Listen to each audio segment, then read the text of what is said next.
Good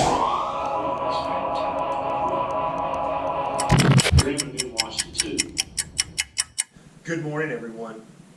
My name is Mr. Browder, and today we're going to talk about architecture.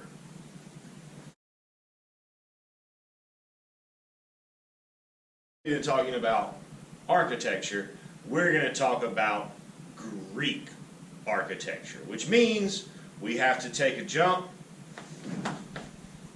down our timeline. We also have to take a look at our map. So Greece is going to be right where I put the dot, right there.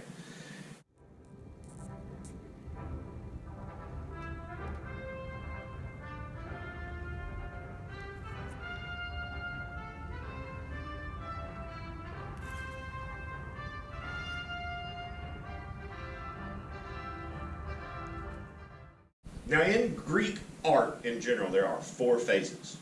They are the geometric, the archaic, the classical, which is what most of us associate with Greek, and the Hellenistic. Now, for each of these periods, there's a different kind of architecture. And what we're going to be focusing on is one particular piece of the art. We are going to be looking at and talking about columns. Columns are these big poles that hold up the roof of the building. And over time, the Greeks developed different kinds of columns. The first columns that they created are called Doric. D-O-I-R-C. No, D-O-R-I-C. No, I said that right. Doric columns. Doric columns are the most plain of all the kinds. They're straight up sides and pretty just kind of plain rectangles at the capital. As part of the very, very top of the column, we call that the capital.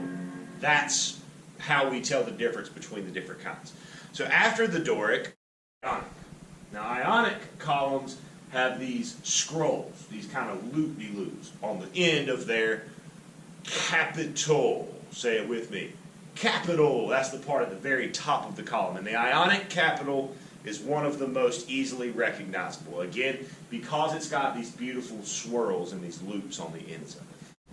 And then the final type of column that we see in Greek architecture is called the Corinthian column. Now, the Corinthian column came later. It was developed during the Hellenistic period of Greek art and architecture. So it's by far the most elaborate and decorative of all the column types. We can spot a Corinthian column, again, by looking at the capital, the part at the very, very, very top. And on a Corinthian column, we have all these kind of carved leaves and flowers and stuff like that that denote and tell us that we are looking at a Corinthian column. In summation, we have four periods of Greek art: geometric, archaic, classical, Hellenistic. We have three kinds of architectural orders, three different kinds of buildings, the way they built, and specifically three different kinds of columns. The Doric, the Ionic, with the swirls at the capital, and the Corinthian, with the leaves and the flowers at the capital. And that's our rundown of Greek columns and architectural orders. Have a great day, guys. Happy arting.